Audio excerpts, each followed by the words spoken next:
Millennials na América, sua fonte de notícias aqui direto dos Estados Unidos. Não esquece de deixar o like, comentar nesse vídeo, compartilhar. Se você não está inscrito, se inscreva aqui no canal Millennials Geriátricos. Lembrando que hoje é Labor Day, então Happy Labor Day para quem vive aqui nos Estados Unidos. Feriadão, segunda-feira, maravilhoso, né? Vamos começar falando sobre a briga pública entre o Elon Musk e o Donald Trump, que continua rendendo muito, né? Muito mais do que memes aí no X. O desentendimento começou em junho, quando o Elon Musk detonou a lei orçamentária do Donald Trump, é o One Big Beautiful Bill, né? Um pacotão de gastos públicos aí que o Musk chamou de projeto de nojento, né? Uma aberração nojenta, cheia de gorduras políticas, e passou vários dias criticando o Trump e os aliados dele. O Trump respondeu de forma surpreendentemente calma, né, dizendo que estava muito desapontado com Elon Musk, né, já que o Elon Musk conhecia aí esse projeto como poucos de perto, né, mas a situação escalou quando o Elon Musk ensinou que o Trump estava na lista do Jeffrey Epstein, né? E aí realmente a coisa descambou. Esse ataque direto provocou um incêndio político. Vocês lembram de tudo isso na época, né? E mesmo assim, várias figuras do campo conservador, como o Kanye West, né? Investidores bilionários pediram a reconciliação deles. O argumento é de que o Elon Musk e o Donald Trump juntos são muito mais poderosos do que separados, mas ficou meio incontornável por um tempo, e agora o vice-presidente, o J.D. Vance, né, que é uma figura aí cada vez mais importante no governo e no movimento, né, no MAGA, no Trumpismo, disse que o Elon Musk cometeu um erro estratégico. Segundo ele, o Elon Musk jamais terá espaço entre os democratas, né, que esse navio já zarpou.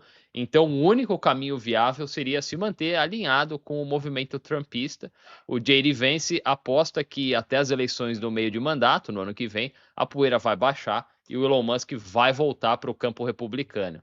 A própria ideia do Musk de criar um partido, né, o America Party, um terceiro partido aqui nos Estados Unidos, teria ficado meio em pausa, e que já existem conversas aí sobre o Elon Musk apoiar o próprio J.D. Vance na corrida presidencial de 2028.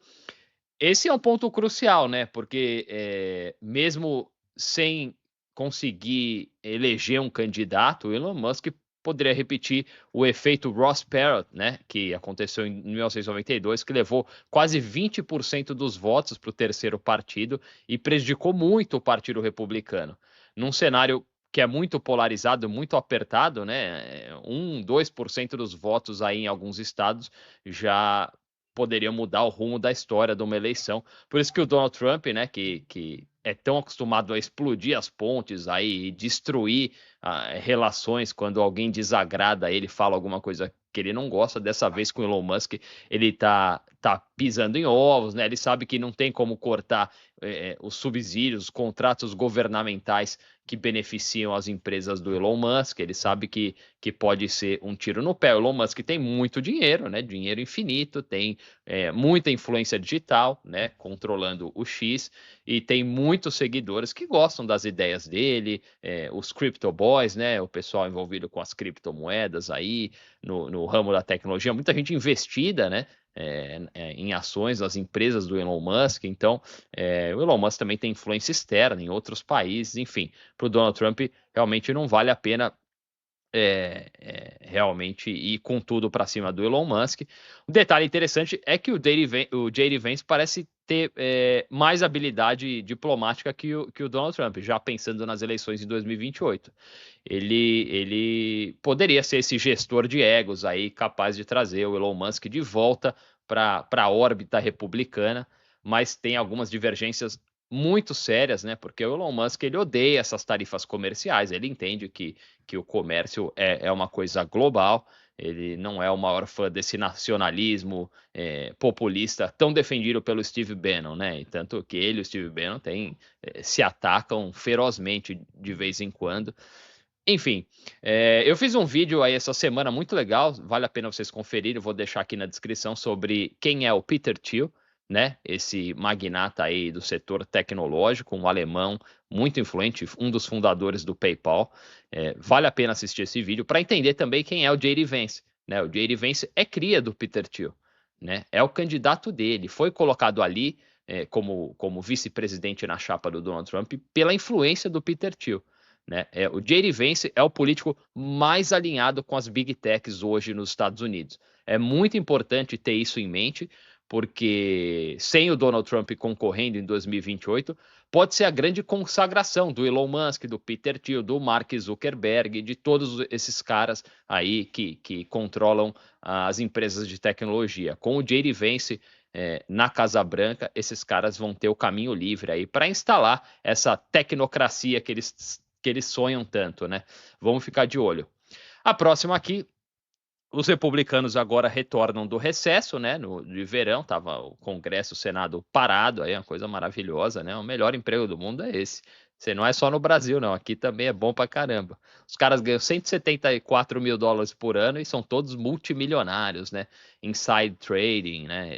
Eles têm acesso a informações que o cidadão comum não tem, conseguem comprar e vender ações, assim como seus familiares, ganham muito dinheiro. Os políticos ainda têm essas férias longas aí, têm acesso a saúde de graça, né? Coisa que a gente não tem, né? A saúde é caríssima aqui, super complicada. Enfim, é bom demais ser político em qualquer lugar. Mas os republicanos retornam do recesso aí de agosto com uma pauta nada confortável pela frente, né? A primeira bomba é o caso Epstein, né? Vale lembrar que o presidente da Câmara, o Mike Johnson, adiantou o recesso justamente para evitar uma votação sobre os arquivos ligados ao Epstein. E por mais que eles tentem, não dá para fugir desse assunto para sempre. Alguns republicanos até se uniram a democratas para obrigar o comitê de supervisão a emitir intimações. O congressista republicano Thomas Massie cutucou a própria administração Trump ao dizer no X que depois de meses negando a existência dos arquivos, o governo agora admite que eles existem, mas promete liberar apenas uma parte. Para Massie, os americanos querem transparência de verdade, não um jogo de fumaça e espelhos. Fantasma dos arquivos de Epstein não vão sumir tão cedo. Várias tentativas de intimar nomes pesados, como o Robert Mueller, o Bill Barr, né? O Mueller, por motivo de saúde, escapou, mas o Bill Barr confirmou num depoimento que ele deu ao Congresso que o Donald Trump não aparece nos documentos do Epstein, né, na lista do Epstein, e que nunca teria tentado impedir a divulgação dessa lista. Enfim, o caso Epstein é crucial, né? Depois de meses aí, esses políticos vão ser oficialmente confrontados com essa questão. O posicionamento de cada político pode definir carreiras, nesse caso do Epstein, em relação à opinião pública. Aí, a pressão é muito maior nos republicanos, primeiro porque eles são maioria no Senado e na Câmara. O Donald Trump e os republicanos estão no poder, né, na Casa Branca, e sempre foi um caso de alta prioridade aí para a ala mais extremista do movimento trumpista, né? Não tem um influenciador, um podcaster aqui nos Estados Unidos de direita que não utilizou aí o caso Epstein como uma grande plataforma para ganhar fama. Então, vamos acompanhar de perto como vai ser essa votação e como esses políticos vão se posicionar aí para a gente trazer aqui para vocês. A próxima aqui, mesmo há mais de um ano aí das próximas eleições de meio de mandato, os cálculos já estão em andamento. Historicamente, o partido no poder tende a se sair mal nessas disputas, mas os republicanos estão divididos aí entre otimismo e medo. De um lado, acreditam ter boas chances de ganhar novas cadeiras no Senado, do outro, eles temem perder a maioria apertada que ainda mantém na Câmara. O fator econômico é chave. A popularidade de qualquer governo passa diretamente pela inflação, pelos juros e pela percepção de bem-estar financeiro da população. Se os números continuarem favoráveis, os republicanos podem enfrentar mais resistência do que esperavam. Outro dado que chama atenção, uma pesquisa recente aponta que 1/3 dos latinos que votaram em Donald Trump dizem estar pouco dispostos a apoiar qualquer republicano na próxima eleição. Isso levanta uma questão delicada aí, como manter essa base de eleitores. Alguns analistas destacam que muitos latinos e negros, embora tenham simpatizado com Trump, não se sentem representados pelo restante do partido. São eleitores de baixa propensão que tendem a aparecer apenas como em eleições presidenciais, não em midterms, né, nas eleições de meio de mandato. Isso é um problema estrutural para o Partido Republicano. Minha opinião, o Donald Trump é único, né? É uma figura única, é a figura política mais importante dos Estados Unidos na última década, desde 2015, quando ele anunciou que se lançaria candidato à presidência. E é muito parecido com o Lula e com o Bolsonaro no Brasil, né? E essa questão da falta de nomes aí. O Donald Trump tem o J.D. Vance como vice-presidente, né? E provável candidato em 2028 pelo lado republicano, que tem apoio, como eu disse, desses magnatas aí das big techs, mas não é um nome tão forte quanto o Donald Trump. Não tem o carisma do Donald Trump, né? Não tem a mesma coragem, tem o rabo muito preso, né? Muita gente, isso vai ser explorado com certeza nas eleições, caso ele seja mesmo candidato. O rabo muito preso com as big techs, né? Isso vai ser exposto para o grande público, né? Vale lembrar, cara. A gente fala, pô, o país está dividido ao meio, está tão polarizado, né? Mas metade do país não votou nas últimas eleições. Metade do país não votou. Onde é que estão essas 150, 160 milhões de pessoas que não se interessam, que não votam nas eleições presidenciais? Isso é muito importante de notar, porque o Donald Trump ganhou, sei lá, com 77 milhões de votos e a Kamala Harris teve quase 75. Então estamos falando de uma diferença muito pequena, como foi no Brasil em 2022. Uma diferença muito pequena, né?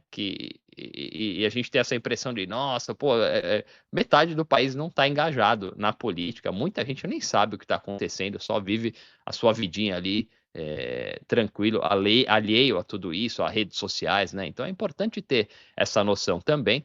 Sobre os latinos aí, óbvio que tem a questão a questão imigratória, né? Como o governo Trump aborda essa questão. E muitos latinos que eu conheço se arrependeram de votar no Donald Trump, porque tem muitas famílias sendo separadas, né? Então, às vezes, o cara é cidadão americano, tem o direito a voto, mas muitos familiares dele estão aqui em situação irregular. É muito normal isso. E aí, imagina, o cara votou no Trump, aí um latino, o irmão foi deportado, né? Isso acabou fazendo com que muita gente, né, o que é impressionante também, quão estúpido você pode ser, né? Porque eles acreditaram mesmo, muita gente acreditou naquela falácia de que o governo só iria atrás de imigrantes criminosos, né? E eu já falei 1 milhão de vezes aqui no canal que não tem nenhum por cento dos imigrantes que vêm para os Estados Unidos, latinos, são criminosos, né? 99,9% são trabalhadores, gente que vem atrás de uma oportunidade, de uma vida melhor, enfim. Então, muita gente aí está arrependida por esse motivo e não deve apoiar. E como eu falei também, muita gente só conhece, só se engaja mesmo nas eleições presidenciais, conhece o Donald Trump, mas não conhece congressista, senador, muita gente não se envolve com a política local e não tem a menor ideia, né? E como eu disse, a política hoje é um grande entretenimento, né? A gente acompanha a política por entretenimento, né? Não porque quer realmente saber o que está acontecendo, a gente se diverte assistindo um podcast de 3 horas falando só sobre política. Isso era impensável quando a gente era moleque, né? Há 20, 30 anos atrás, em política, ninguém. A discussão no almoço de família não era política, era futebol, eram outras coisas, nunca política. Hoje não, hoje todo mundo acompanha a política, todo mundo tem uma opinião, todo mundo que, né, como eu disse, está nessa bolha aí, redes sociais e tal. Enfim, vamos ficar de olho também nisso. E se você gostou desse meu boletim, deixa um like, comente, como eu disse, né? Os Milênios Geriátricos fazem lives às segundas, quintas e domingos, às 21 horas. E eu agradeço muito a tua audiência. Valeu!